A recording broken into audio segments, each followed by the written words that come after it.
You know what? My name is Gretchen, and I'm happy to be here with you today. I just want to thank Michelle for, firstly, finding such an interest in this that she felt compelled to create this for us, you know, um, because on my own, without the goddess Uma's manifestation possibilities, I wouldn't be here today. So I want to thank her. Um, I'm grateful to you. I'm going to be talking about a few things today. I'm going to be talking about consistency.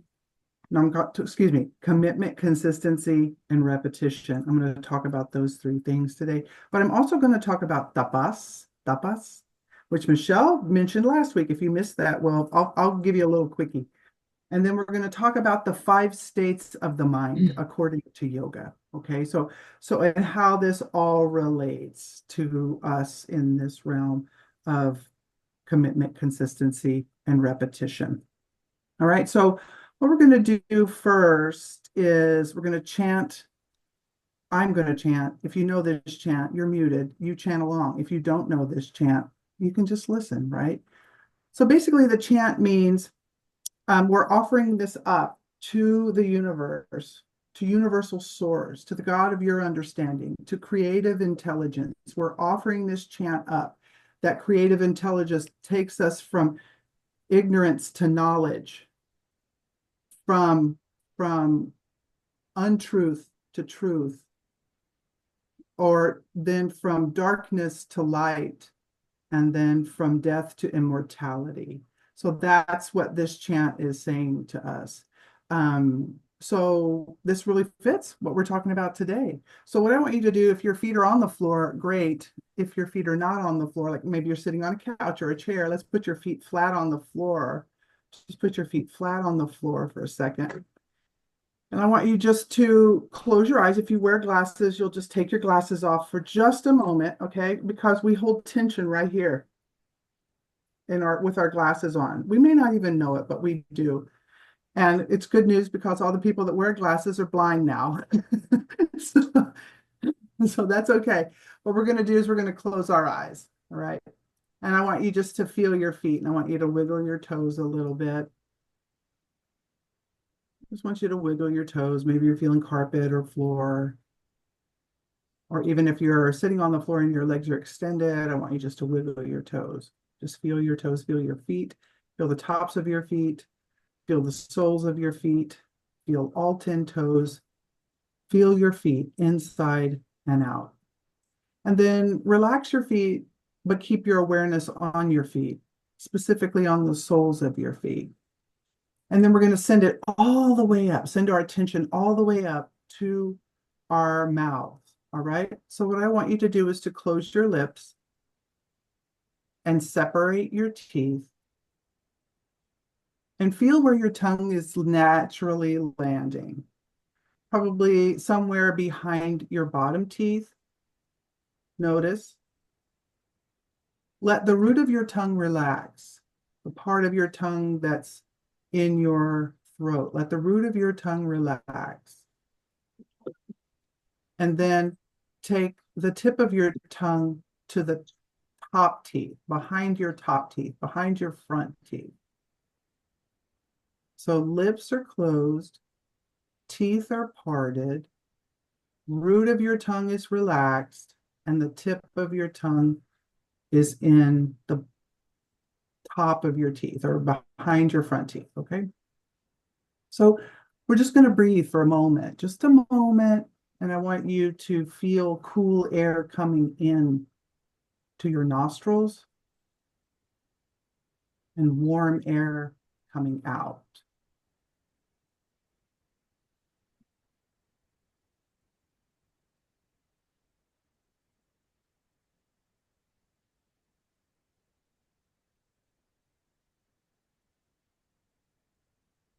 I just want to check in, or you check in with you, and I'll check in with me. How am I feeling today? It's a Saturday morning. A lot of things could have happened during the week. Just want you to check in with yourself. How am I feeling today? How am I feeling physically today? Is there any areas of tension or tightness or discomfort?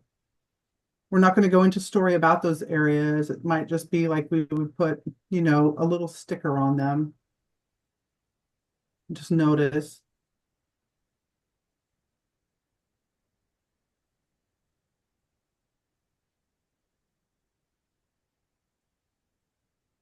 I want you to notice any feelings that you're having today, how you're feeling.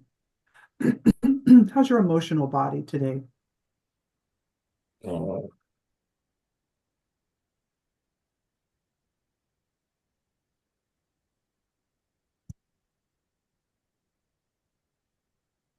I want you to just take a second more, check in with yourself emotionally, maybe kick the rocks up. Is there anything maybe that needs to be brought to the surface today? Just noticing.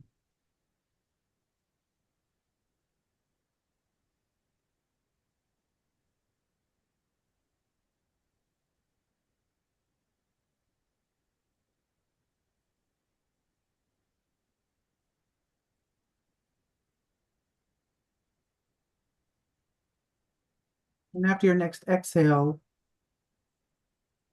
we'll exhale fully and completely, and then open your eyes, blink a few times, and welcome back. So now glasses on. Okay, we can have our glasses back. So anytime that we connect with our breathing in that way, right? Lips closed, teeth parted, tongue resting behind the front teeth, root of the tongue relaxed, it sends a feeling of relaxation over us. You may or may not have even noticed it, but we want to just practice that when we can. So Angela, your mic is hot. So yeah, thank you. Um, so let's do the chant. Ready? Let's do the chant. Okay, it goes like this.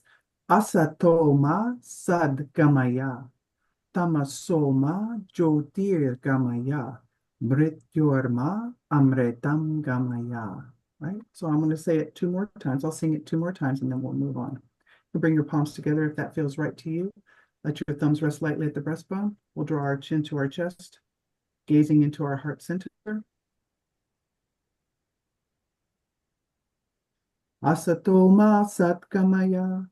Tamasoma Jyotirgamaya. Mrityorma Amritam Gamaya. Asatoma Satgamaya. Tamasoma Jyotirgamaya. Mrityorma Amritam Gamaya. Bow your head to your heart. Inhale fully. We'll exhale the sound of Om. Oh.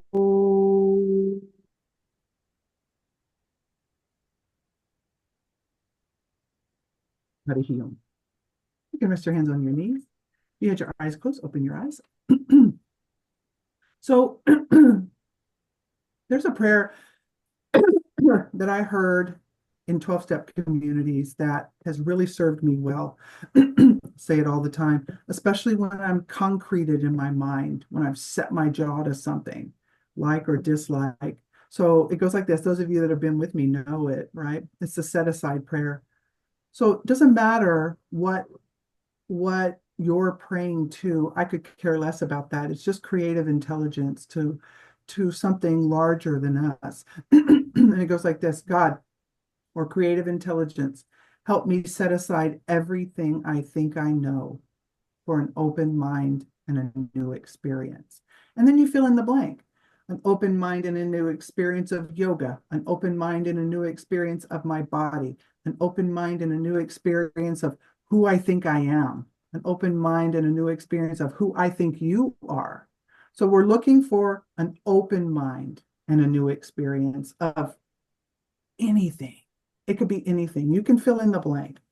I use this prayer. I open my eyes and I say, God, help me set aside everything I think I know for an open mind and a new experience today. I close my eyes. I say, thank you, God. Thank you.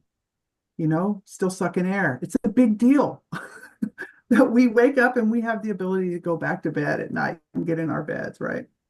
So what I want you to do is if you have a pen and paper, I want you to take a pen and paper or a pencil and paper, doesn't matter. Or you can just do it in your mind or on your phone. I don't have any particulars about that. I want you to answer the question for me, why am I here? And I don't mean why am I here on the planet? I mean just why am I here in the class? Like why did I come to this class? Why is this class of interest to me? And I don't want you to go long. I just want you to answer fast. I came to this class because Michelle invited me. That's okay. Whatever, whatever. It doesn't matter. You just quick answer. Nikki, I know this is hard for you, but go quick. She goes along. She's a smart girl, so she goes along. We're just gonna make it quick. So Because I knew basically, it'd be good for me, and Michelle invited me. that's right. So that's what we're doing is we're just going off the top of our head. We're not letting the thinking mind get involved. We're just quick answer. Okay. So now Nikki said, what did you say, Nikki? Um, I knew it'd be good for me, and Uma invited me Okay. So now we ask the question, why? Why would it be good for you? And why, if Michelle invited you, did you feel compelled to come? We're going to answer that quick off the top I of was our head. honored she invited me, and it keeps me connected to you all in yoga. Okay, great. So see what I'm saying? So that's how we're working this. So whatever your answer was, now you drop it a level into why. Why? So, maybe I could think of a million different ways that you would answer, and the answer is perfect for you. Okay. And so now with this answer, say your answer, Nikki. Um, It it keeps keeps me me connected connected. to yoga and to you So why is it important? So we go again, why? Why is it important for me to be connected? Not to because me and Michelle, but connected. Why is it important that I be connected to because yoga, to the otherwise practice of yoga? I'll be kind of a hermit, and it's not good for me. See what I'm saying? So now, see, do you see how we get to the root of the problem? I'm a hermit and it's not good for me. See, that's the root. So we're trying to get to the root, right? And that's yoga's way, right? So you can put that. I would be a hermit. What did you say, Nikki? I would be a hermit And it's not good for me. and it's not good for me. So she's going to put that on a piece of paper. I would be a hermit and it's not good for me, right? And now you can close your mic, Nikki. Thank you so much for being our spokesmodel today. Thank you. Right, do you see what I'm saying? So our teacher, Michelle and I have a teacher, her name is Manorama. Manorama says work the edges. We have to work the edges of something. So we go with our first reaction, which is Michelle invited me. And I thought this would be an interesting thing. And then we drop it a layer. And then why? Why is this important to me? Well, I need to stay connected. Well, why? Why? Because if I don't stay connected, I'll be a hermit. See what I'm saying? So now what do we have to get to? We have to get to what we're up to. And when Michelle spoke about shadow sides, it's like, I'm a hermit. I'm not connected. These are shadow parts of ourselves. They're not to be neglected. They're not to be neglected. Okay, yeah, line forms to the right for people that would be hermited or not connected. It's not one person that doesn't have this.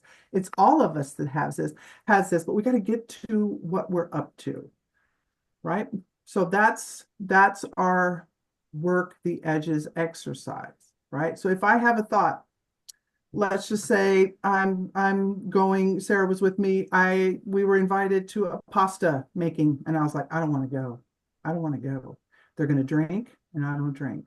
I'm going to have to do small talk. I'm not very good at small talk, right? Well, why? Why?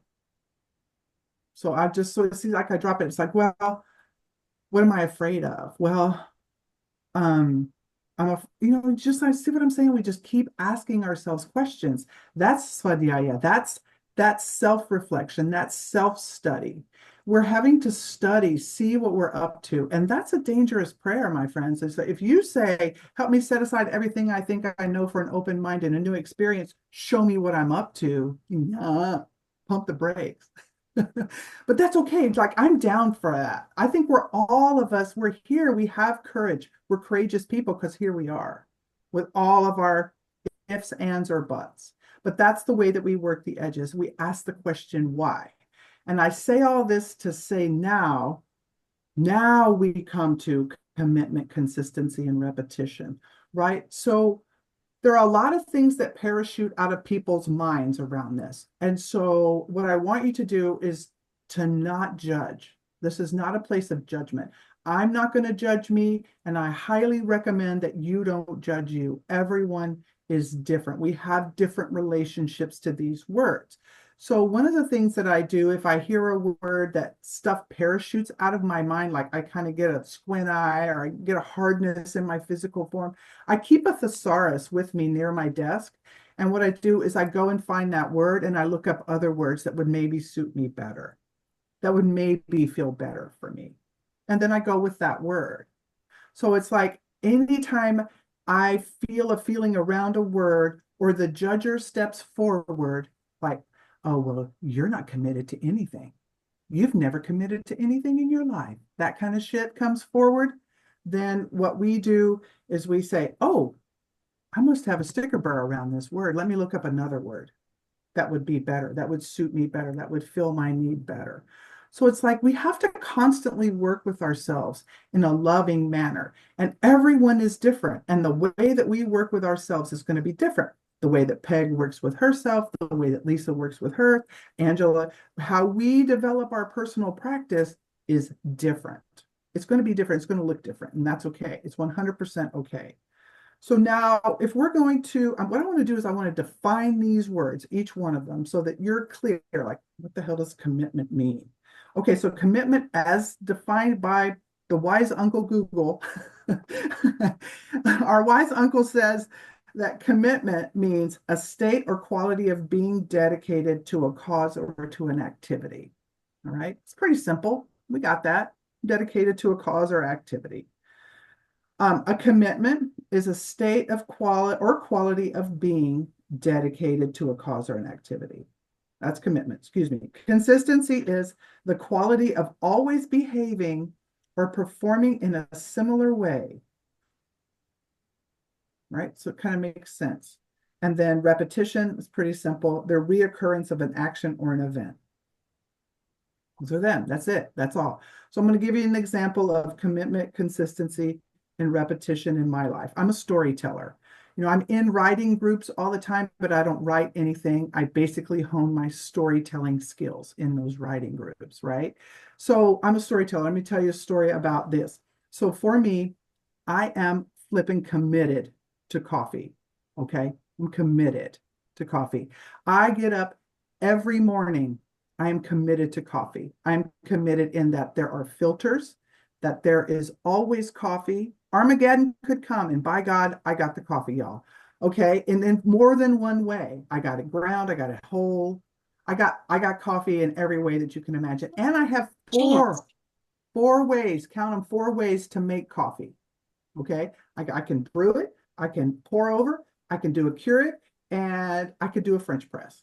I got it. I got coffee four different ways. Okay. And I get up, I'm committed. I'm consistent. I drink it every day. I don't miss. And then the repetition happens. I repeat this every day. I repeat it every day. I go to Sam's and I buy a box of 400 filters. 400. And I have used them all. See what I'm saying? That is committed, consistent repetition. See what I'm saying? So it's like we can all find an area in our lives where we have this. We have the CCR in our life. We have it. We can find it. We can look it up. So I'm very fortunate that I have a lot of Jupiter in my charts. I don't know shit about charts, so don't really, it's not a flex, okay? I don't know that much. It's not a flex. But according to these people that know stuff about that, I have been gifted by God's grace to have really good teachers in my life. Okay, like really good teachers in my life.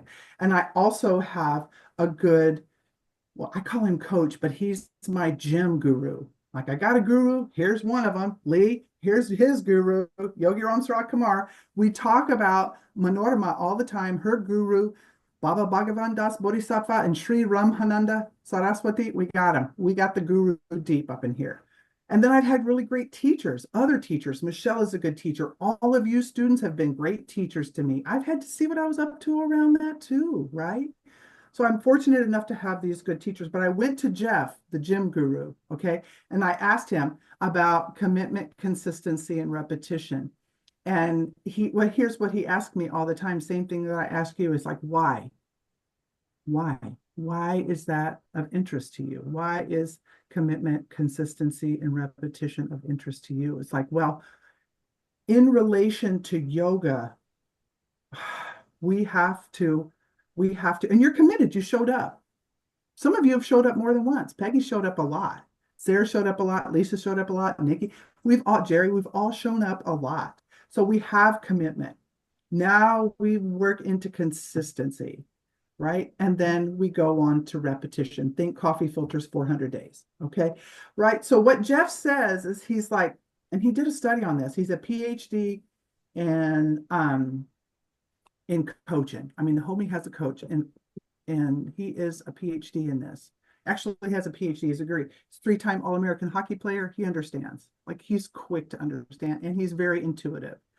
So he says that he did a study for his PhD that for you to be, and this is just sports related, okay, but we're pulling it into yoga because everything pertains. He says it only takes 18 minutes a day.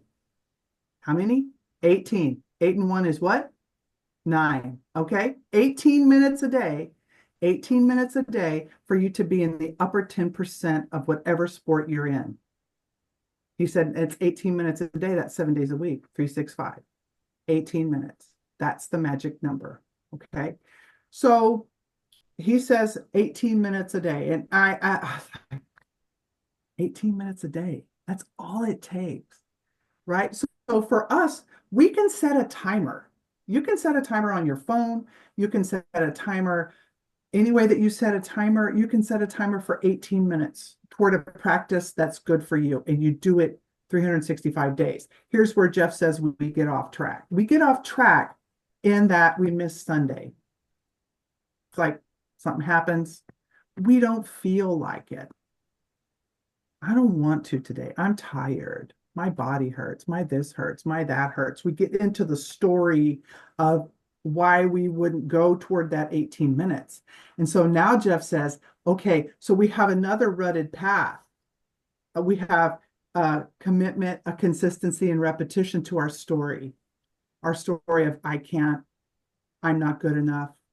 And what he does with me every time is he brings it back to me. He brings it back to me. And he's like, what are some of the reasons why you why you would have an issue with commitment, consistency, and repetition in this vein? Like, I don't feel like it, right? And why does the rebel show up? Right. So in my life, in my own story, I had two ways. It was like see a need, fill a need, and have no needs. So there's no in between place for me. There was see a need, fill a need, and have no needs. So, so I rebel. I rebel. I rebel. And my rebellion is, I don't want to. I don't want to. I'm not going to. If I miss a Sunday and I don't want to do it, then I'm not going to do it. So what he's saying, he's like, so what we have to do is we have to hop out of a fucking ditch in our brain. We have to get ourselves out of a ditch, a neural pathway to switch over to the 18 minutes, right? So I have to push past myself. Now, there are certain things like I go to the gym every day. I go to the gym every day. I push past myself and I go to the gym every day. I push past myself and I sit for meditation every day. Every day my mind says, you don't want to.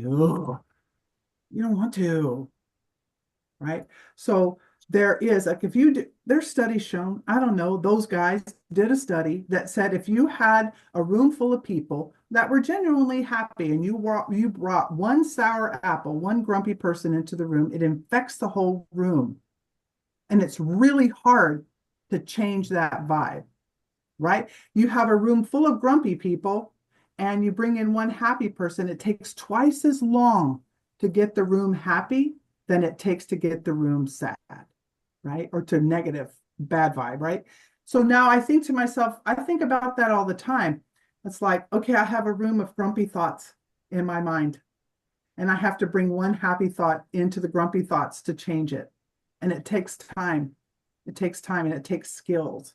And so that's what we're trying to portray to you. That's what we're trying to teach you are some skills to help you change your mind, right?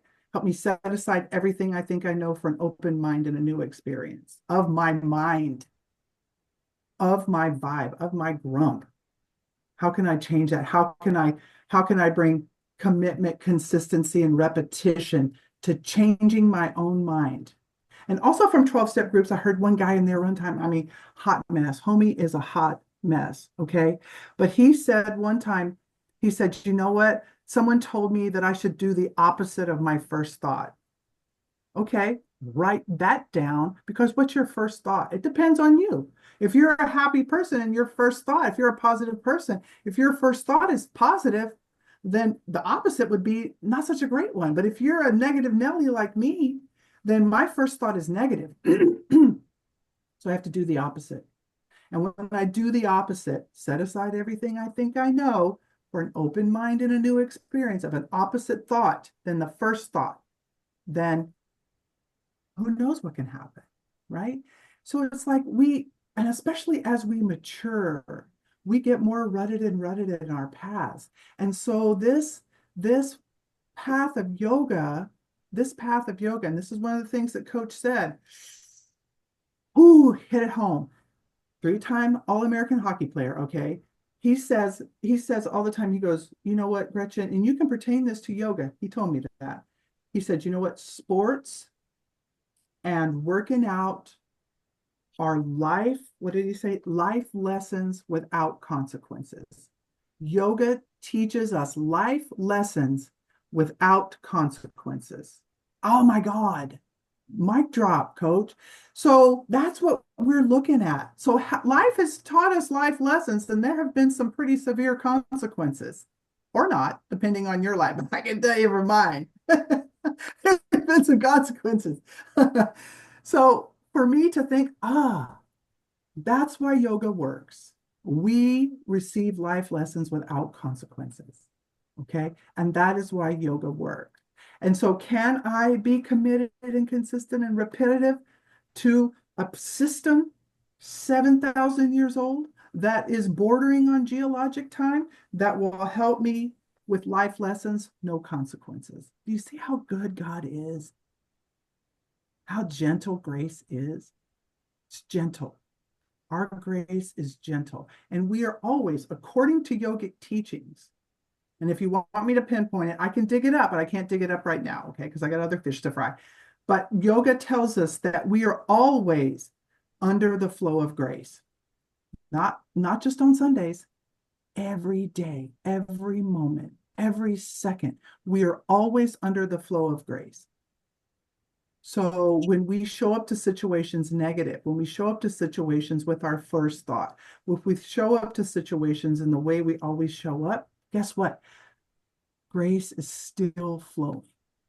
It's never stopped. So that's the cool thing about what yoga teaches us, is that we are perfect, and not in a Western society vision of perfect, okay? We are perfect in the moment, moment, moment, moment. There's nothing to change, fix, heal, or deny. In the moment, in the moment, in the moment. See what I'm saying? So it's like if I'm projecting to the future and worrying about the future, or I'm looking back and I'm worried about or stewing and brewing over what happened to me when I was fucking 8 years old, which doesn't amount to a hill of beans because all those people are dead. My people, they're all dead. So what am I doing? How can yoga change my mind? Life lessons, no consequences, right? Life lessons, no consequences. Okay. So keep all that in mind. Any questions? Questions up to here? Feel free to ask them, right? This is an interactive class and I want you to feel that, okay? So moving on, you're just going to hold the CCR, Creedence Clearwater Revival, in your mind. I know Lisa's thinking CCR like I was. So CCR, commitment, consistency, and repetition. That's what we're talking about today. All right. So let's talk about, remember Michelle last week, she talked about the yamas. These are cultural precepts that yoga gives us, and that's nonviolence, non-harming, or ahimsa. Satya is strict adherence to the truth. Don't even get me started, okay? Asteya, abstinence from stealing objects. Don't steal shit, y'all. Don't steal shit. All shit. Think a bit bigger picture, okay? Brahmacharya, clarity and healthy relations and abstinence from unhealthy relationships. So if you got a crazy maker in your life, see ya. Okay, aparigraha, which is non-greed, non-hoarding, non-attachment, and non-grasping. I guess I got to think about the 400 coffee filters with that one, right? So it's just like, okay, that's cultural. That's in the world. All right. Are you following those precepts? That's yoga's first thing. It's like, okay, you got to get this stuff handled first in your life. So we say this all the time, and we're like, yeah, yeah, non-stealing, yeah, yeah, non-violence. Put that word on your refrigerator. Non-violence and non-harming toward myself and others. You put it on your refrigerator and you interact with it every day. And you know what's going to happen? You're going to see where harm shows up. So it's like you got to be willing to see, open mind, new experience. Okay. So now we're moving on. Niyamas. These are precepts to you. What happens with you, how you treat you. Okay. Yamas, how we treat others.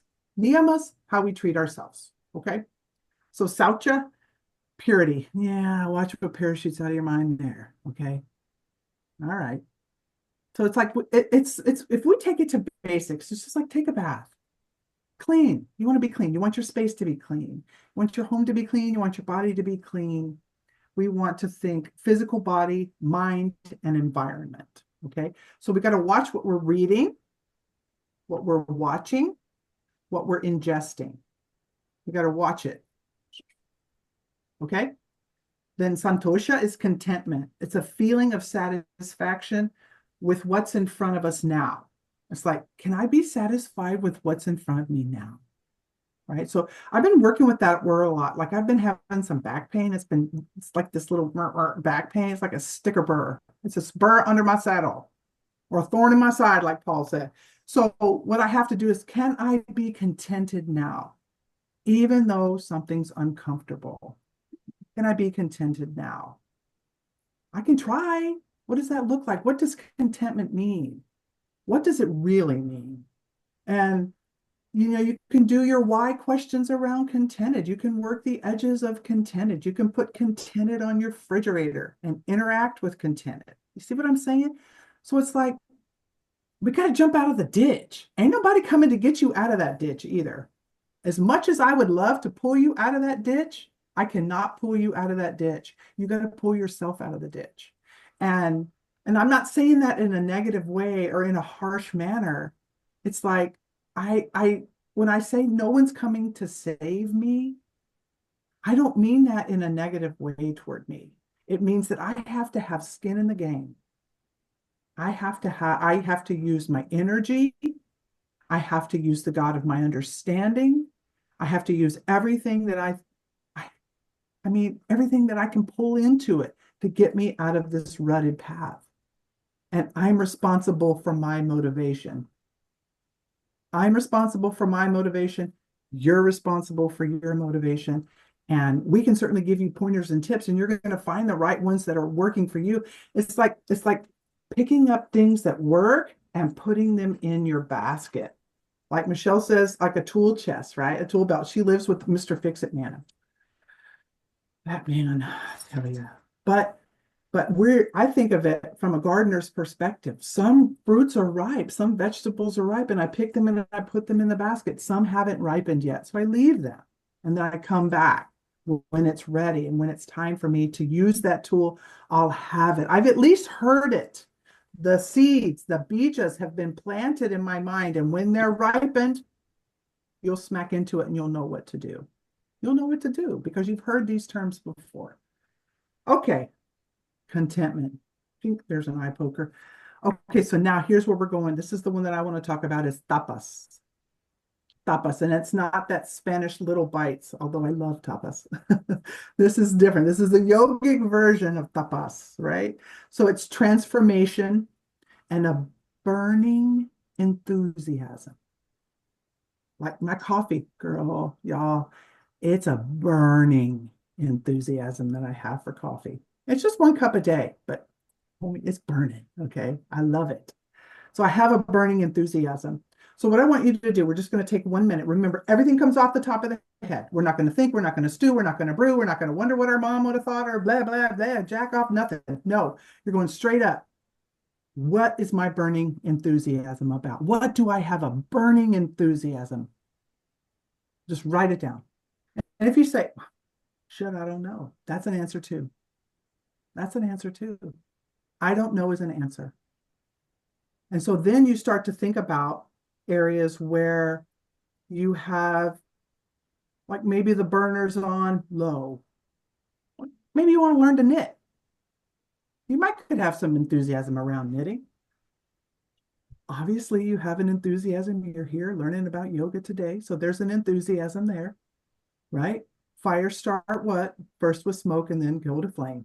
So even if it's a smoke, we're building we're setting aside everything we think we know about burning enthusiasm for an open mind and a new experience of burning enthusiasm. You get me? We're working like that. So tapas is literally translated as fire or heat, right? And in yoga and alchemy, lots of traditions, heat creates something, right? Fire boils water, cooks food. See what I'm saying? So that's what we're talking about. It's fire or heat. Tapas is also translated as discipline. Uh-oh, there's the word. A lot of things parachute out of the mind around discipline, right? So we're not going to get hung up or judgy. We're not going to get hung up or judgy about discipline. We're just going to say, if you're Gen X, we don't like that word. We don't like that word. Nikki might like that word. She's very disciplined. Right? She's younger. She's young. Beniva's young woman too. She probably has a different version of discipline too for her, right? So in the latter translation, discipline is not self-coercion. So it's just like it's not self-coercion. Does everybody understand what that means? Like Gretchen, get up, get up. You got to get up. You got to get up. You got to get up. You got to get up. Get up. Get up. Go. Get up. It's that. See, it's self-coercion. It's not that. Okay. Discipline is not that. I don't have to me. Right? So if I have a burning enthusiasm, then likely I'm not going to have to coerce myself to do it. Right? So think about, you could have a burning enthusiasm for alcohol. You could have a burning enthusiasm for the way you interact with your husband. It's the same every time, right? You could have, and it's not even that you're considering it like a burning enthusiasm. There are certain dominoes that set up in a certain way that when they fall, we do the same thing, right? So it's like we want to shift. We want to shift from, we got to pull ourselves out of the ditch, okay? We got to shift from the burning enthusiasm that we have around certain situations, positive or negative.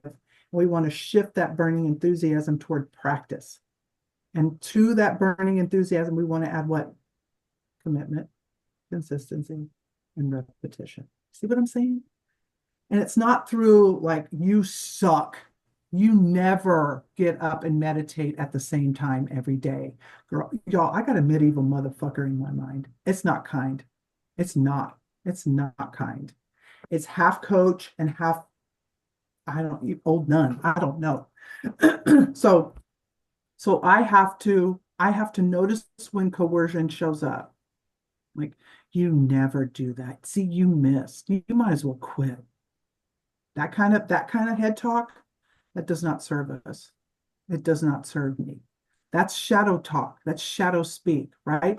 I don't have to say, get thee behind me, Satan. I can say that. I can say, get thee behind me. But you know what I say is I say, come on, girl. You can't drive, but you can be in the car. Because if I turn my back on those parts of myself, then you know what they do? They keep showing up.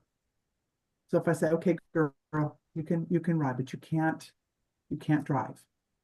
You can't drive. You cannot drive. So that's how we start to work with that. When we're not in self-coercion, we're going to have a possession of strength of conviction. Write it down. Strength of conviction. This is your homework. What the hell is strength of conviction? Right? You're just going to write it down. What does that mean? Strength of conviction. I mean, I don't even know. I might have to look it up too. And so when we have strength of conviction, you know what? That's carried forward. It carries forward. Negative self-coercion does not carry forward. Strength of conviction carries forward. Okay, so that's stop us. All right, so now we've learned. Let me check my time. It's happening fast, y'all. I can go long. I can talk a lot. Okay, so I'm just going to add the other ones that are part of this, and then we're moving on. Okay, so svadhyaya is self-study. That's what I'm talking about. That's what we're talking about here. That's what we're talking about. Self-study with non-judgment. I can't, when the judge shows up, you say, girl, you gotta get in the back seat. You can't drive. You can come along, but you can't drive. All right. Self-reflective consciousness and cultivating body awareness.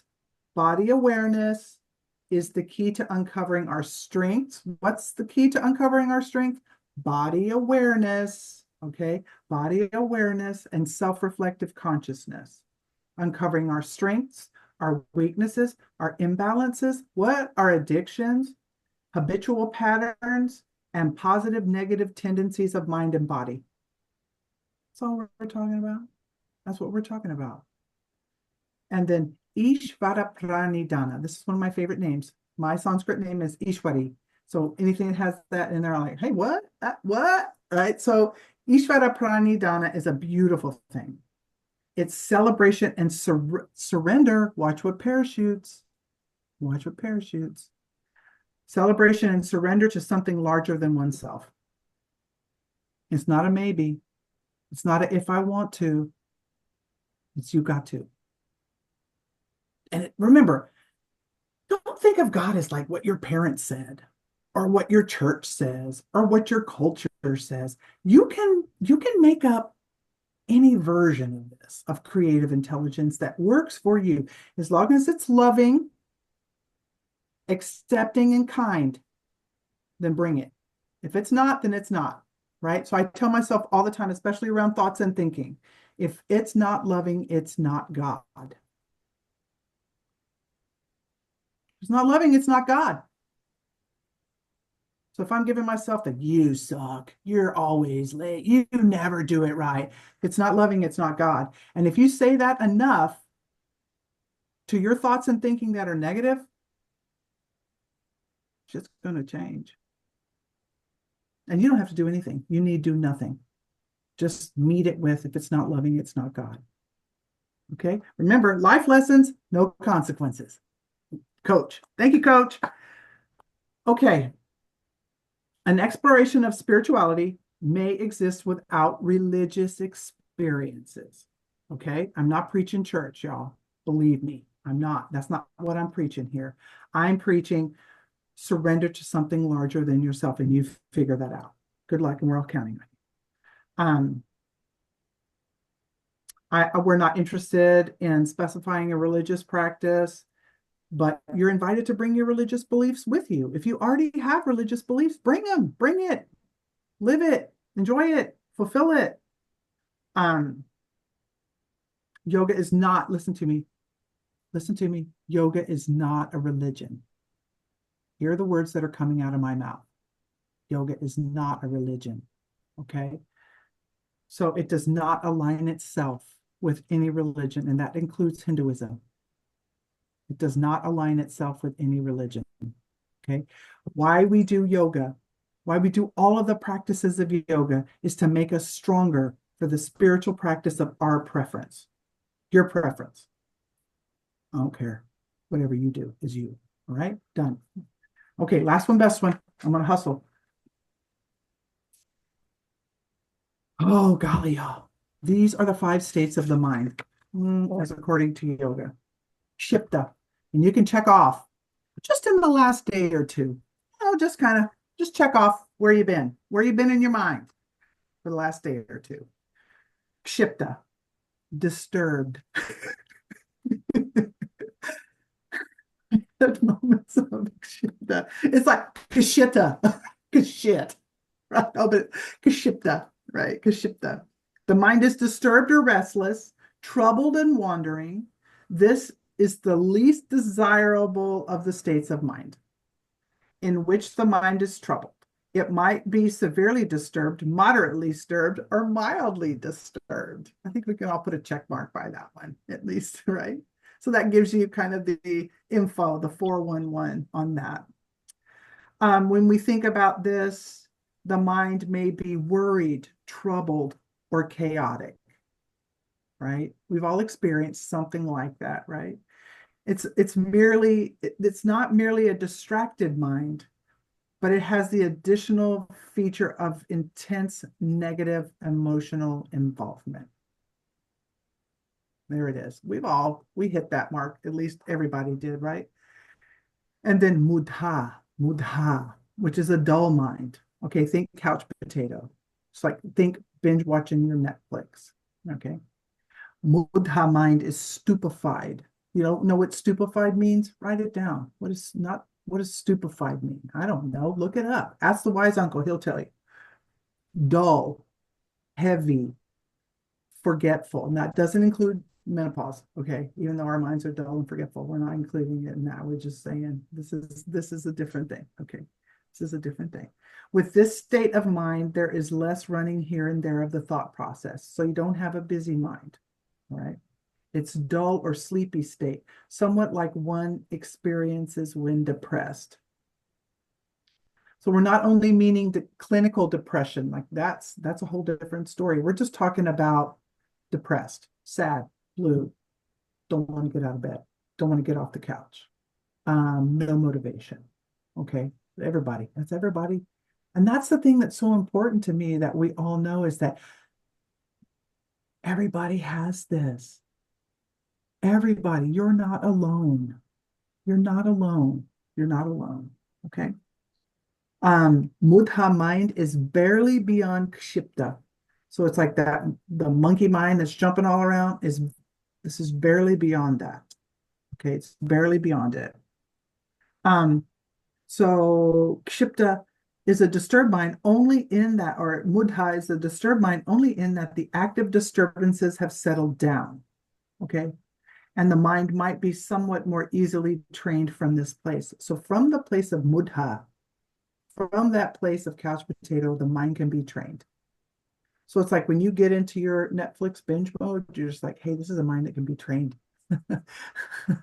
I can catch it. The other one, you can't catch. It's hard to catch that monkey, right? It can be trained. From this place. Gradually, the mind can be taught to be a little bit steady in a positive way, only occasionally distracted. When the mind can move on in training, the ekagra, we're moving on, right? So we're moving on. So we got monkey mind, we got couch potato mind. Now we're moving on. Now we're moving on to vikshipta, which is a mind that's distracted, occasionally steady and focused. This state of mind often reported by students of meditation when they say they are wide awake and alert, neither noticeably disturbed nor dull nor lethargic. We've all experienced that. So think about from your yoga practice, you're in a tree pose. And if you don't know what tree pose is, you will at some point. A pose, right? You're standing on one foot, you got the other foot in the inner thigh, and your arms are over your head. This is vikshipta, right? You can't really be anywhere else. You've got a balance challenge going on, right? There might be a flash of, okay, Sarah's doing it really good, but I'm kind of wavering all around, or I feel embarrassed because I'm wobbling. There might be a flicker of that, but it won't stay because you're focusing on your balance. See, you're not dull, you're not disturbed, you're headed toward one-pointed concentration in this way. Remember, life lessons, no consequences. Okay, no consequences, right? So we're learning about ourselves. So this is super important. So in this state of mind, one's attention can be easily drawn here and there. That's what I'm saying. I was like, I'm off balance. Sarah's doing it better. I should wear socks. I should not wear socks, right? Whatever. This monkey mind or noisy mind that people often talk about is disturbing meditation, right? The mind can concentrate for short periods of time, then is distracted into something or an aversion. Then the mind is brought back only again to be distracted, right? So welcome, that's meditation, y'all. Right? I'm in meditation, doing good. I'm calm, cool, and collected. Then my mind wanders away. It's like, ooh, somebody's making toast. I smell toast. I want some toast. How about some toast? Toast sounds good. I think I'll do some toast. No, no, no. I'm supposed to be meditating, but toast. See what I'm saying? So that's how, for beginners, that's how meditation works. It's like, we're here, we're not. We're here, we're not. And then what do? We judge it. That meditation was bad. No, but you're coming in contact with your mind. It's like, it's okay. You have a question? Or you just, oh yeah, ask. Could you go back and spell those terms? Can you give us that list real quick and with spelling? Just so Yes. they The Sanskrit just spelling? yeah, Yes. or yeah, just so that they can look it up further if there's anything. Thank Yes. you. So it's called in you could just do the Google search 5 states of mind in yoga. And it will hit you with all those terms. But if you want the written, I'll spell it out for you. I'll spell it out if you want it. Um, so I'm gonna finish, then I'll spell. How's that? Okay, because I'm gonna roll. And then we got to get on the ground and do some yoga. Okay.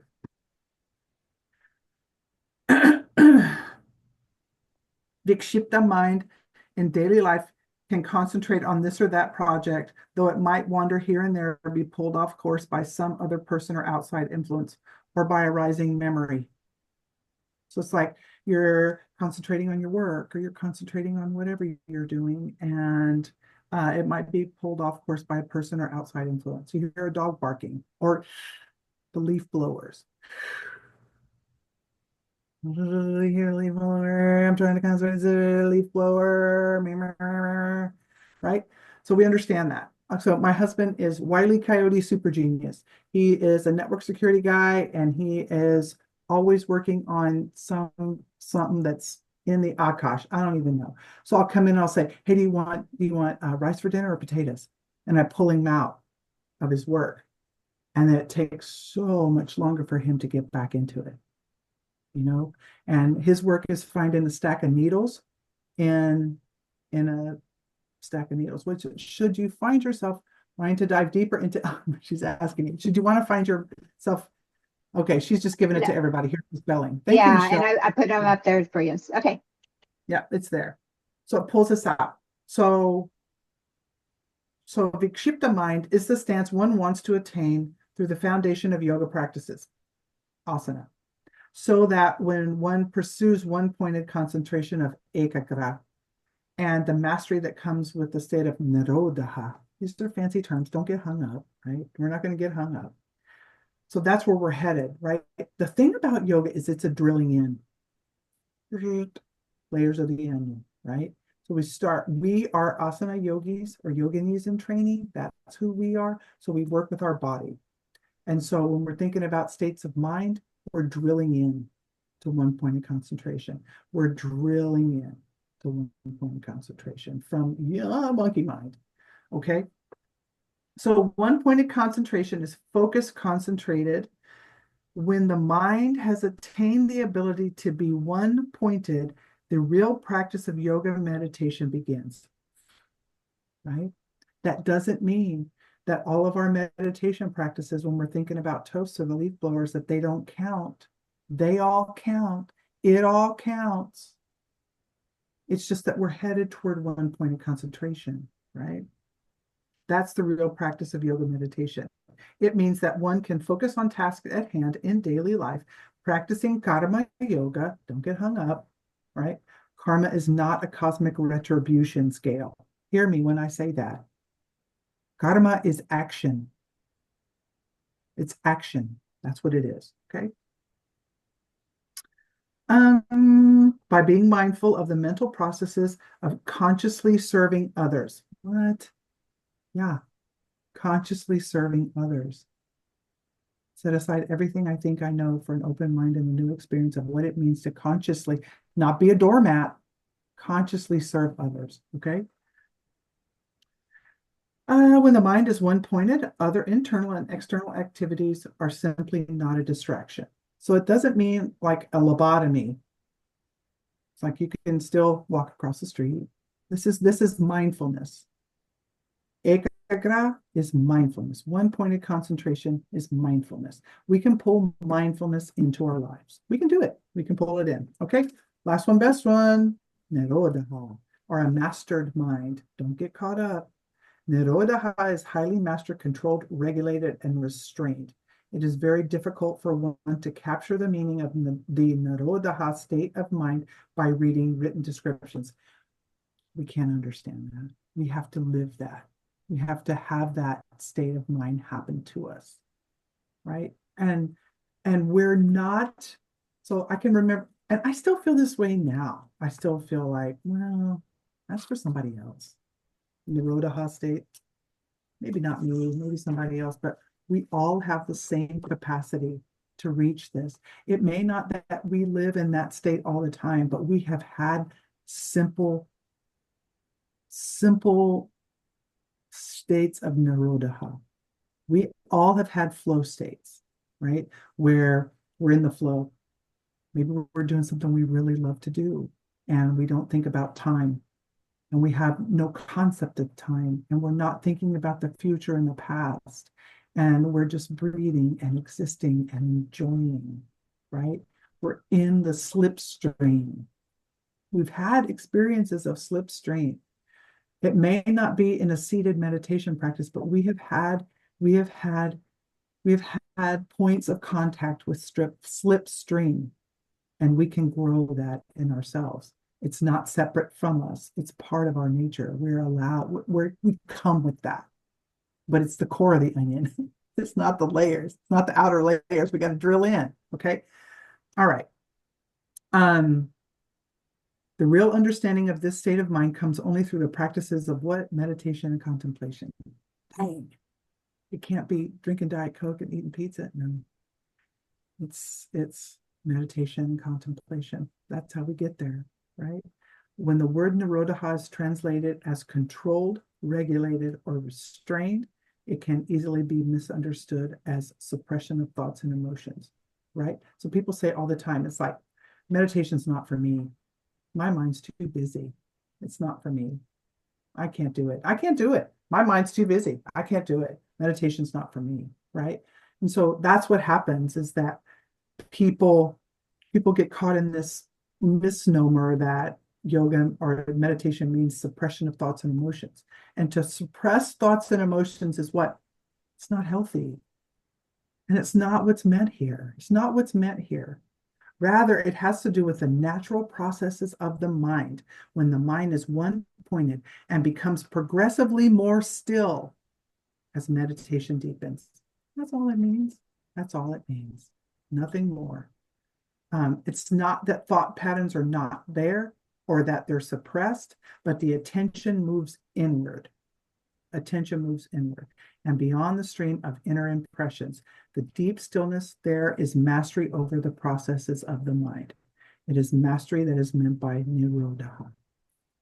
See, so I always think like, look, everybody needs a thing to look forward to. We've all had this experience. We'll all have this experience again.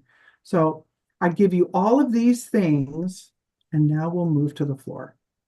Okay, I feel like I did good, y'all. I do, only an hour, but we'll do some yoga now. So what I want you to do, everybody has their drink of water. You're going to take a good pull, not just a little sip. I mean, take a pull, take a good pull.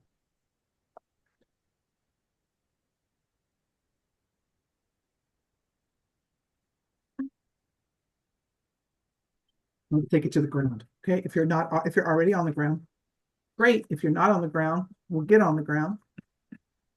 What I'd like for you to have, if you have it, and we'll save questions for the end, okay? If you have questions, save them for the end. And I'm going to move to the ground too, so I'm going to shut my camera off for just a minute while I switcheroo to the floor, and then I'll turn it right back on, okay? So I'm not going anywhere. I'm just headed out for just a second to get to the ground, okay? Did you have a question, Lisa? Can You're you not talking. What? You see me? I can't see you. I would like to see you. So if you're doing asana with us, and if you're not, that's okay, you can watch. But if you are doing asana, make it so that we can see what's actually happened. Jackie's good. I can see her.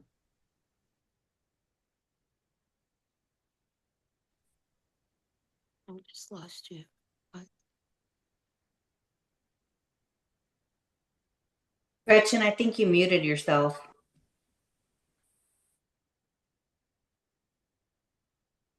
I did. I got overly excited. I'm just moving to the floor because it's gonna make you dizzy if I'm wiggle worming around and stuff. Okay, let's see if I can get it. All right.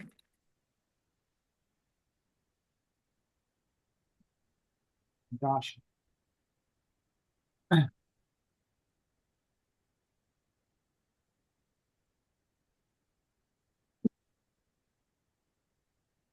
Hi.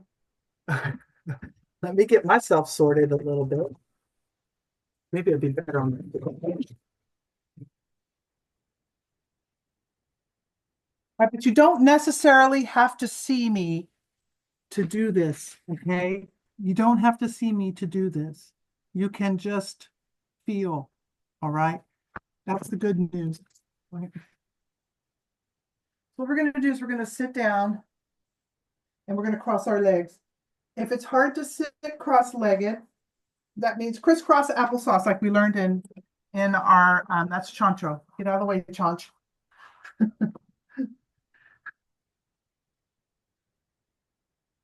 I gotta scoot way on back so y'all can see me.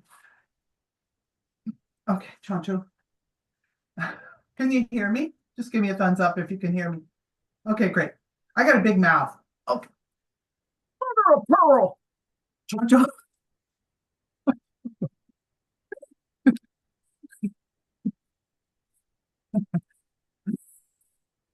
Okay, look at that. That's working. Okay, so we're gonna sit cross-legged. Doesn't matter which leg's in front, crisscross applesauce. We're gonna do the mudra of Hakini.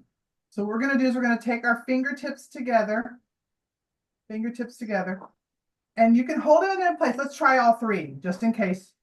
One is at the heart center, one is at our diaphragm, and one can be resting on our lap. And I want you just to find where it feels best for you.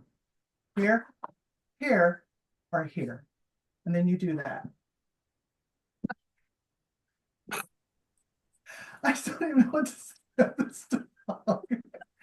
Simmer down. We're just going to find our breath. Normal inhale and normal exhale as it occurs in your body.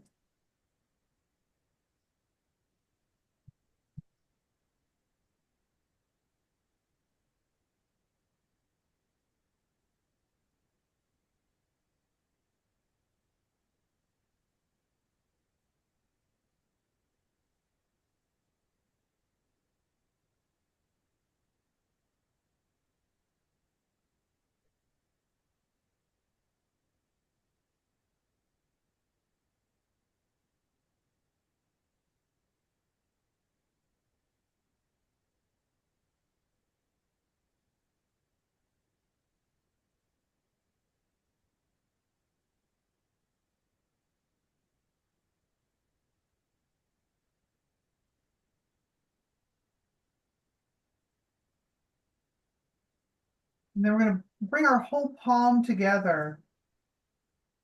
Bring your palms to your chest, your thumbs to your chest, draw your chin to your chest. Rest your hands on your knees and relax your shoulders. So let's work with our shoulder blades, okay? Our shoulder blades are really cool. Those of you that have worked with me before, we've talked about it a lot. Shoulder blades do four things. They elevate, they depress, they protract, and they retract. Okay, so we're going to work with our shoulder blades now. All right, so let me get on something.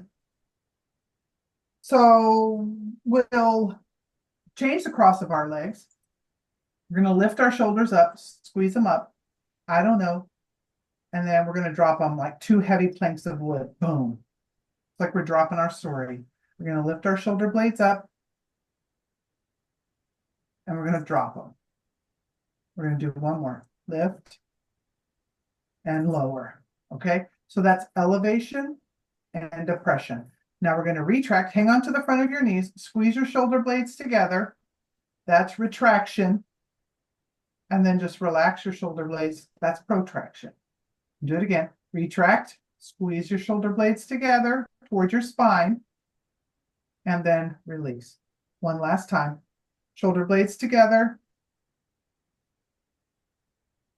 And release. Okay. So now we're going to hold our arms up and flex your wrists.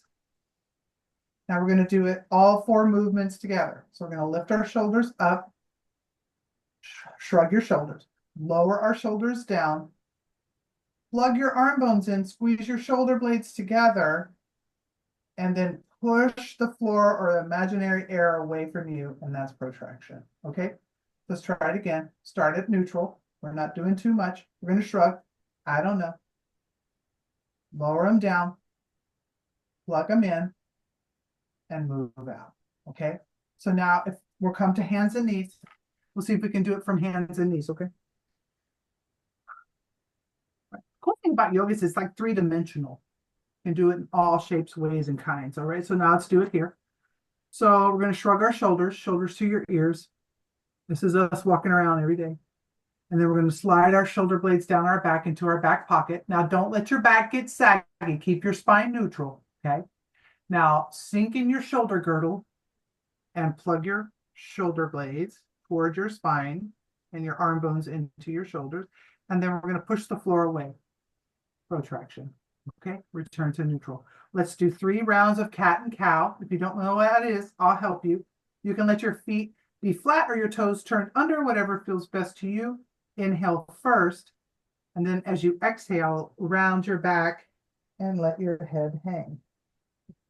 Then we're going to inhale, arch your back, lift your gaze, and eyes up. And then we'll exhale, round your back, draw your chin to your chest, let your head hang. And then inhale, arch your back, lift your gaze, eyes up. Good. Now return to neutral. I want you to bring your feet together, let your knees move apart. We're going to shift our hips back toward our heels.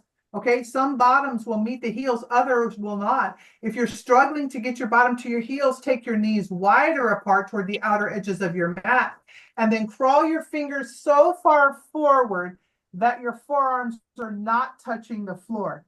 Maybe your head will rest on the floor, maybe not. We're not going to make a big deal about it. But your forearms are off. Look up at your hands and spread your fingers wide apart. Now you're going to come up to hands and knees.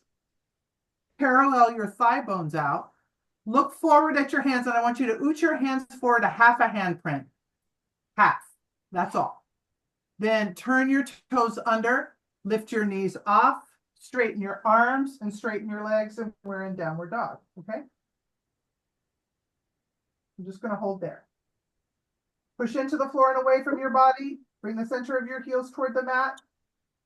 Turn your tailbones and your sit bones up to get every drip out of your hamstrings. And then we're going to put our knees down. Our thighs are parallel. We're going to kind of scoot our hands back, that half handprint that we move them forward. Okay. And we're going to bring our thighs together. Chance. Press the tops of our feet down, and we're going to shift our hips back. Doesn't matter if they touch. So now we're working with our hips. We're doing, this is flexion of the hips. Now we're going to come forward, but don't sink in your belly. Straighten the front of your thighs. Turn your tailbone in. This is extension. Flexion. If it feels too short, with my hands. So I'm going to move my hands forward. And then extension. Don't sink in your belly. Shift back and come forward. You got it, Peg. Keep it going. Back and forward. Good. Now we're going to hold here. We're going to separate our knees apart like our child's pose, okay? And we're going to do that same thing. So keep your belly on. So draw your navel towards your spine, hips back, and hips forward. But don't sink in your belly. It's not an up dog, okay? Belly's on. We're going to draw our navel toward our spine, stick your bottom back, and take it back. Good. 2 more. Let's see it, Peg. There you go. Slide it forward and take it back. We got one more only. We'll come forward. There it is, Sarah. Good. Jerry, good. And take it back. All right. And then we're going to bring ourselves back up to hands and knees. Okay, here's where it gets a little weird. We're going to step our right foot out to the right. See how it is? It's coming right out of my hip. Now, if it's too much for you, like son of a what the ow, then you scoot your foot back a little bit toward the back edge of your mat, okay? Now stick your bottom way back. Tailbones, sit bones go back. You're going to feel that in your inner thigh as you scoot back. Arms are straight, strong, and active. And then we're going to come forward, okay? This is my pre-yoga yoga. I do it all the time. What is this doing, Gretchen? Why are we doing this? Because this is working all around the hip complex. Feel it in your inner thigh, right? Inner thigh. Yeah, we just got one more. Chancho, don't smell my butt on camera. Time to bring it up. And then we're going to take it back in. Now I got to do it to the other side, okay? Right? If there's stuff in the way, you just move it. And then we'll do it in again. Here we go. Stick it back. Stick it way back. Inner thigh. Ooh, this is the tight side. And then we're going to come forward. And then we're taking it back. And then we're going to come forward. Doing two more. Take it back. And bring it forward. Last one, best one. Take it back. And bring it forward. Good. Now we're going to move our feet to one side, hips to the other, and come to a seated position. And stretch your legs out straight. Does everybody have a brick? Show it to me. Everybody have a brick? Okay, I see it. Reniva has a brick. Okay, good. We all have a brick, right? Okay, so we're going to take that brick. We're going to turn it this way. So here's the long edge, and we're going to put it between our knees. So between my inner knees, you see, between my knees, not all the way up to my body, but between my knees and my thighs. You got me. All right. Now we're going to take that shape and we're going to lay down. Good news. All right. I'm going to turn sideways. Don't scare the neighbors. All right. Oh my God. Doesn't it feel good? When you're on the floor, what I want you to do is just to drop into your body. I always say this in my yoga classes. Whenever we come to the floor in yoga, it's all good.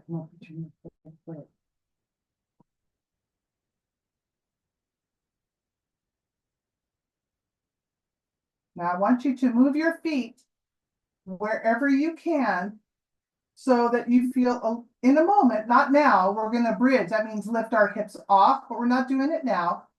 What I want you to do is press the backs of your arms into the mat and bring your shoulder blades underneath your body, kind of tuck them in underneath your body. Now we're going to work with our sacrum. That's the triangle bony place in our low back. I always think of it's used in more than one place, but we're going to do what's called a sacral clock. The center of our waistband would be 12 o'clock. And our tailbone, tip of our tailbone would be 6 o'clock. And then 3 and 9, respectively, would be the two sides of that triangle bony place, the wider sides, okay? So come with me. We're going to press the waistband down, but don't lift your bottom off. Hold it there. 3, 2, 1. And now you're going to arch your back, press your tailbone down, and hold there. 3, 2, 1. Now we're going back to our waistband. Press that down. 3, 2, 1. And then tailbone down. 3, 2, 1. And then center of your sacrum. Okay. So now we're going to add to that. I want you to press your 12 o'clock or press your waistband down. I want you to draw your navel towards your spine. And I want you to do Mula Bandha. If you know it, great. If you don't know it, it's kind of like trying to stop the flow of urine, like you got to go to the bathroom real bad. You're trying to make it to the bathroom. Trying to stop the flow of urine. So we're doing all of that. 12 o'clock, navel in, trying to stop the flow of urine. And you're going to let it all go. Okay? Now we're going to add to it. All right. So 12 o'clock down, navel in, mula bandha, trying to stop the flow of urine. And now squeeze the brick between your knees. Not just between your knees, but all the way up your thigh to where the edge of the brick is. Squeeze the whole brick. Back waist down, navel in, mula bandha, trying to stop the flow of urine. We got it. Okay. We're going to stay here for another breath. Inhale fully. Exhale completely. And then release everything. All right. So now I'm going to ask you to lift your feet off the floor. But what's going to happen is your feet are going to want to come together, and I want you to keep them separated. Okay. So back waist down, navel in, mula bandha. Squeeze the brick, lift your feet up. So now our legs are in like a 90-degree angle. You got me? Good. Yeah. Press your back waist down. It wants to lift off. Squeeze the brick, navel in towards your spine. Keep squeezing. Don't let your feet touch. And now we're going to put our feet down and relax. Everything, just let it go.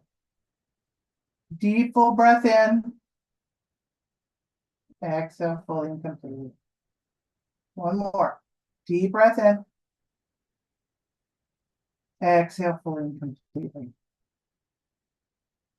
All right. So we're going to set it up. Lift our legs up again. Now let's just do it. Okay. So get up there first. And then now recommit. Squeeze the brick. Back waist down. Navel in. Mula bandha. We got it going. Feet don't touch. Now hands behind your head. If it's okay with you, we're just going to peel up head, neck, and shoulders. Don't think hardcore crunch. I don't care about that. We're just going to peel up like a sticker. Peel up head, neck, and shoulders. Keep your chin out of your chest and just look at your brick. There it is. 3, squeeze the brick. 2, 1, and lower everything right back down. Okay, keep your legs where they are. Woo, it's hard. Drink 2 more, okay? So we're going to do the same thing. Squeeze the brick, back waist down, navel in, mula bandha. And then peel up head, neck, and shoulders. Look at the brick. Peel up. Look. 3, 2, 1. And then we lower down, but don't lose your legs. Keep your legs up. And here comes our last one. Squeeze the brick. Back waist down. Navel in. Mula bandha. And pull up. Head, neck, and shoulders. Pull up. Look at your brick. 3, 2, 1. Rest your feet down. Relax. Woo, doggy.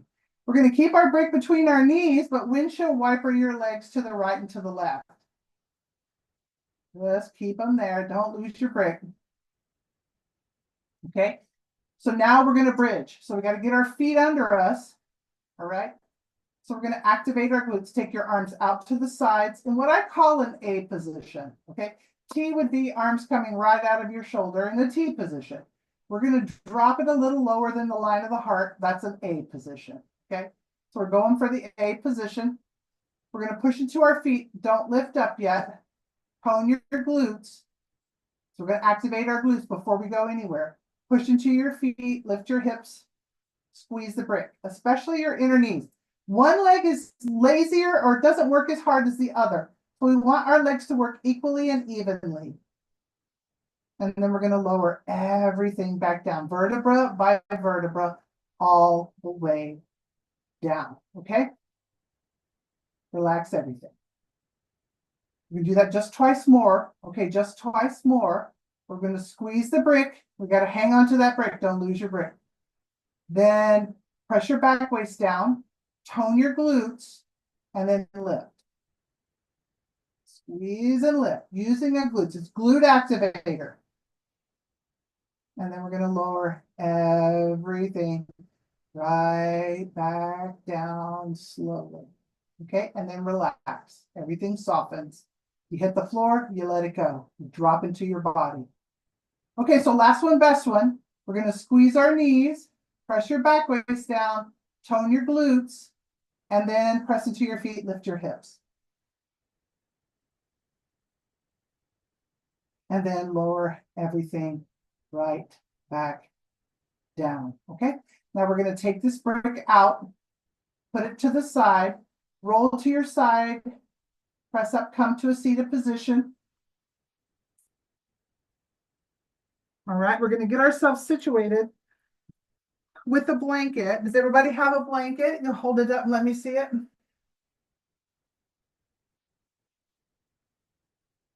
Mm-hmm. Got a blanket, Renata? Yep. Okay, we're gonna take that blanket. We're gonna roll it up. So I'm rolling it up like this. Okay. And we're gonna put this roll blanket right at our hip flexors. These are our hip flexors, so right across here. Okay. You're gonna lay down on the floor.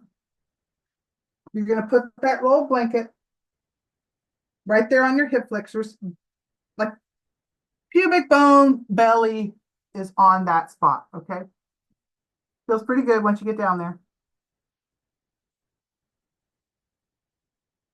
Your bottom's kind of poking up. Yep. We're going to turn our right toes under and stretch your right leg straight and lengthen it back to the back edge of your mat. And then turn your left toes under, lift your leg, lengthen back, lay it all back down.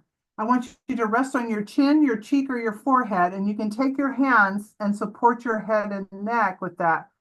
Draw your chin in towards your chest, so you're not overarching your neck or overstretching your neck.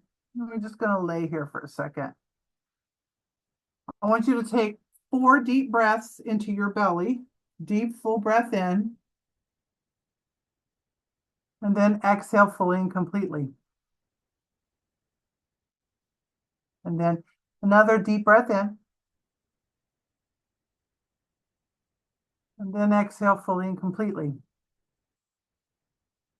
And when you breathe in, feel your belly press into your mat and your low back expand on the inhalation. And as you exhale, relax, release your low back, any discomfort that you may have there. Okay. So we're going to get our hands underneath our shoulders. So it's coming right under my shoulders, right under my shoulders. Okay. Now you're going to draw your chin to your chest and rest on your forehead. I want you to straighten your legs by turning your toes under, straighten your legs and lift your knees off the mat.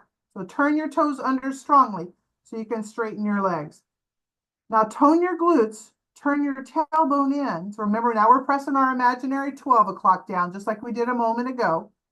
We're going to push into our hands and lift our chest up off the floor just a little bit. Small amount, Jerry. Okay. And then we're going to squeeze our shoulder blades together a lot. And then we're going to lower everything right back down. And that includes our knees too. All right. And then flatten your feet. Now we're going to slide our thumbs below the line of the breast. All right. To where we think if you had an underwire on, that's where it would be. And for people that have wider shoulders, we're going to separate our hands out a little bit toward the sides of our mat. And if you don't know if you have wide shoulders, I bet you do. You know. All right, so now we're going to set it up again. We're going to turn our toes under one at a time, lengthen our legs and straighten our legs so our knees and thighs are off the mat.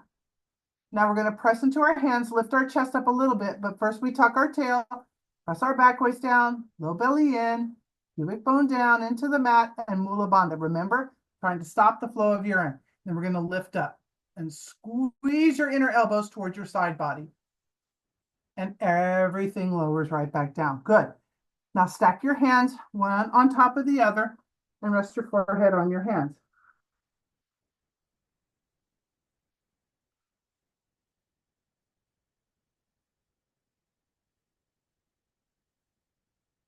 Now we're going to prop ourselves up on our right forearm. Got it? And we have our other thumb, left thumb up. We're going to bend our left knee, reach back, and grab our outer ankle. Just one. Now push down into your right forearm and lift your chest, grow up out of your shoulder. Now kick your foot into your hand. Now, if you can't grab your foot, it's totally fine. Grab your pant leg or fake it. Just bring your heel to your butt like a hamstring curl. That works too. Yep. And then we're going to change sides. Okay. So look at me. My elbow is under my shoulder. Right. I'm not going to sink into it. I'm going to push down, up and away out of it. So practice with me. Arm back behind you. Sink in. No gracias. Push in, lift up. Yes. Now we're going to reach back. So if it's hard to get it, welcome. I know it's hard to get it. So we get a hold of our foot, push down, lift your chest up, push down into the floor and away. Get your foot, pull it in. Oh, my quad.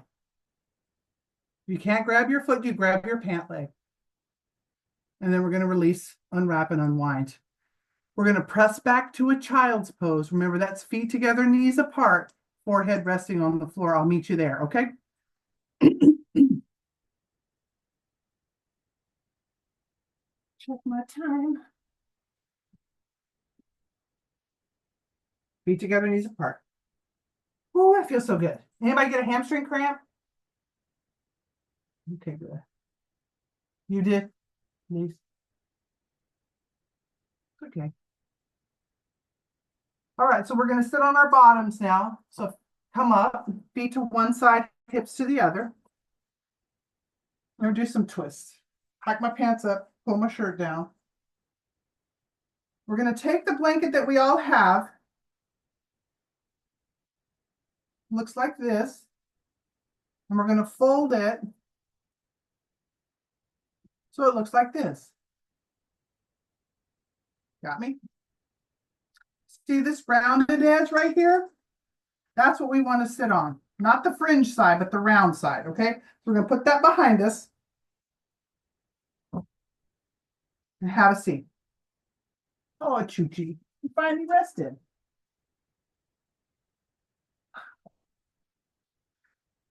You're okay. So from our cross-legged position, we're going to take our left hand to your right knee and your right hand behind you. We're going to twist to the right.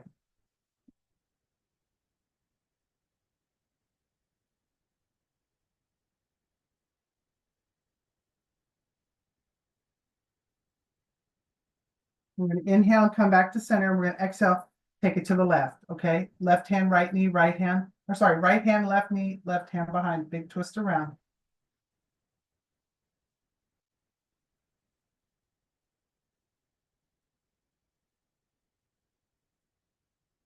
We're going to inhale, bring it right back to the center. We're going to walk our hands forward. Now you have to keep your bottom on your blanket. Okay, if it wants to lift up, you've gone too far. Now, once you get out as far as you've gone, you're going to push into the floor and press your weight back. So it's like you're trying to stick your sit bones to the floor. Yeah, relax your shoulders away from your ears. And then we'll walk our hands back in, okay? Now you're going to take your left hand, put it on the floor, bring your right arm up so that your bicep and your ear are right next to each other, okay? And then we're going to lean over to the left, lean left, right arm up, lean left.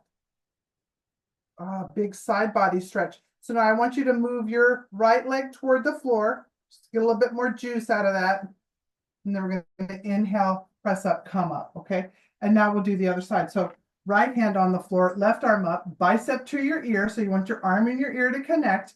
Then we bend our elbow and lean over to the side. All right, good, Jerry. I see it. Yeah, big side body long. And then we're going to inhale and bring everything right back up. Good. We're going to uncross, change cross, other leg in front. In between sides, gosh, you have to remember which side. You're going to slide your hands towards your feet. Doesn't matter how far you go. I want you just to relax your shoulders away from your ears and look between your calves. Look down, there it is. And then we're going to slide our hands right back up. And then change the cross. So if you don't remember, just do what you do normally and then change the cross. Do the weird way, the way that weird feels weird. Okay, so we're going to go left first, all right? We're going to take our right hand to our left knee and our left hand behind. We're going to twist to the side. Yeah. That's it. And then we're going to inhale, come back to center. Exhale, take it to the other side. Big twist around. Turn your spine. Yeah, twist your spine. And then we're going to bring it back to the center. We're going to walk our hands out. So remember, we want to keep our bottoms connected to the floor or our blanket, and then we'll push into our hands and away from our body. Okay? Just adds a little bit more. And then we'll walk our hands back in. We're going to take our hand to the right first, right hand down, left arm up, bicep near your ear. Silas. And then we're going to lean over. That's it. That push off, come up, change sides, arm up, and lean over.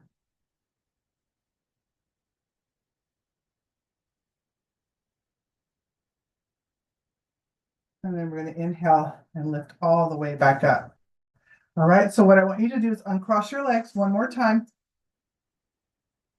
Slide your hands towards your feet, reach for your feet.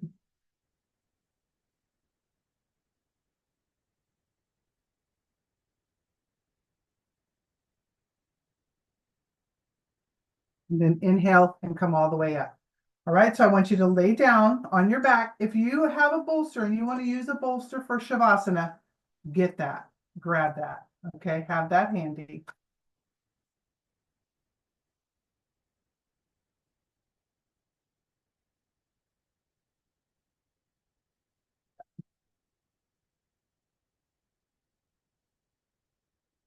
Bolster.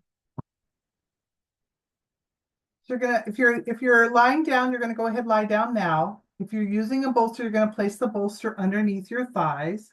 Okay. Yeah. You're gonna lie on down. Yeah. That's it. So with the bolster under your thighs, you're gonna bring the soles of your feet together and let your knees open out wide. Okay. Soles of the feet together, knees out wide.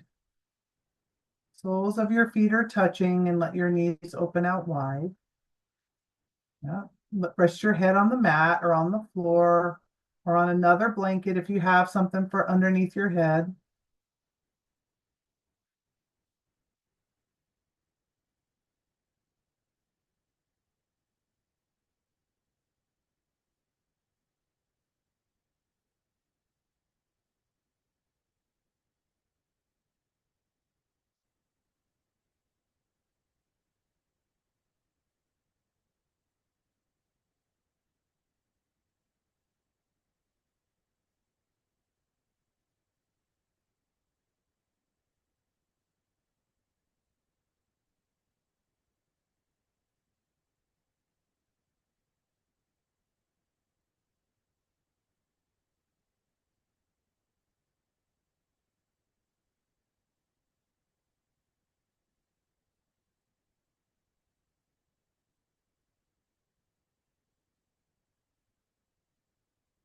I want you to focus on your breathing now.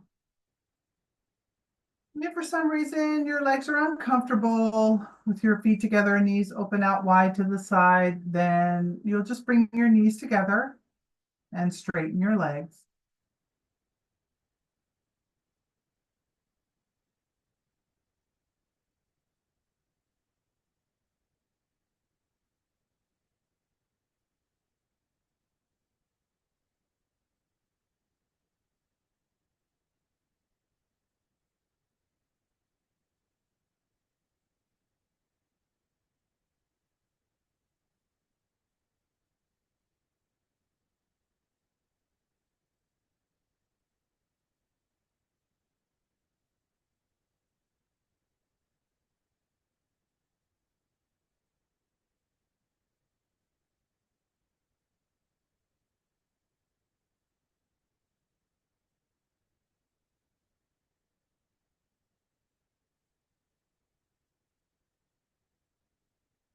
If you haven't already straightened your legs, you'll straighten your legs and we'll rest in Shavasana for a few more minutes.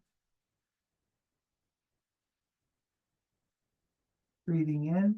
I know that I am breathing in. Breathing out. I know that I am breathing out. Just letting yourself rest, comfortable, heavy, relaxed on the mat.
Just let your body be heavy,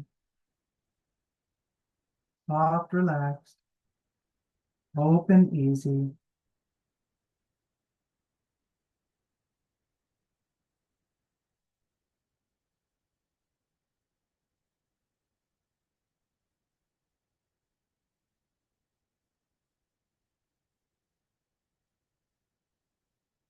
Notice if there are any areas of tension or tightness. Sending your next inhalation to those areas, that area. Breathing a full breath.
Slowly begin now to bring your awareness back into the room by making small movements of your fingers and your toes, or any stretching of your arms and legs, whatever it takes for you to gently awaken your body.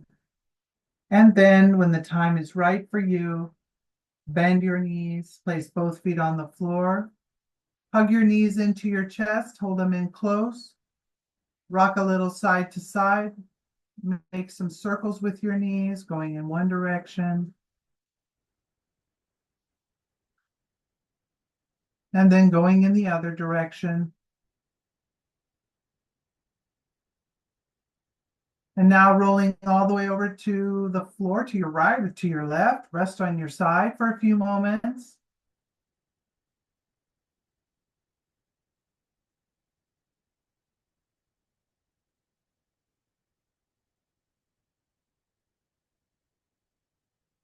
And now turning all the way over to face the floor, let's press up and come to a seated position. Thank you so much. I'm grateful for your attention. Let's honor the practice of yoga together today by breathing in.